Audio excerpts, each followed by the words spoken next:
Timely আসছেন, আল্লাহ মাফ করুন। বেশি দেরি হয় নাই। সুতরাং এখন সুস্থ হয়ে গেলে তারপরে তাকে আমরা ভ্যাকসিন এই দিব। টাইমে আসি ভাই, সকালের দিকে আসি। আসেন, ফোন দিয়ে আসেন, সময়টা আপনাদের সুবিধা মতো একটু আগে পরে করে নেবো, অসুবিধা নেই। আমার এখানে নিয়ম হলো কি, আমরা সপ্তাহে 7 দিনই রোগী দেখি, কোনো বন্ধ শুক্রবারও নয়, দেখেন? কিন্তু মানে অনেক সময় দেখি একটু আগে পরে করে নিতে হয়, যেহেতু 7 দিনই বসি আমি। আমার পার্সোনাল কাজ যখন করি, ব্যাংকিং করতেছি বা বাজারে গেলাম, তখন আর আচ্ছা, আমি রোগী বের নেই না। হওয়ার আগে আপনার একটা ফোন দিই। ফোন করে নিলে আগে পরে করে নিলাম আর কি। বেড়াটা সুন্দর হয়েছে আগে থেকে অনেক, মাশাআল্লাহ, পরিপূর্ণ, পুরো শো খাওয়া দাওয়া কোয়ালিটি। কম খায়, নাহলে মনে হয় আরও স্বাস্থ্য হতো। আমি চাই না অত স্বাস্থ্য হওয়ার, সুস্থ থাকুক, আমি সেটা চাই। আমাদের একটা ভার্চুয়াল পেট শো চলতেছে, হ্যাঁ। জি। তো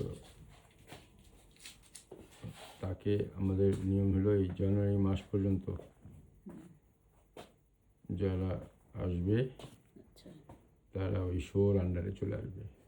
যে ভিডিও টিডিও করে রাখতেছি, পুরস্কার পাইলে নোটিফিকেশন জানাই দেবো, ঠিক আছে। সাথে ওটা সে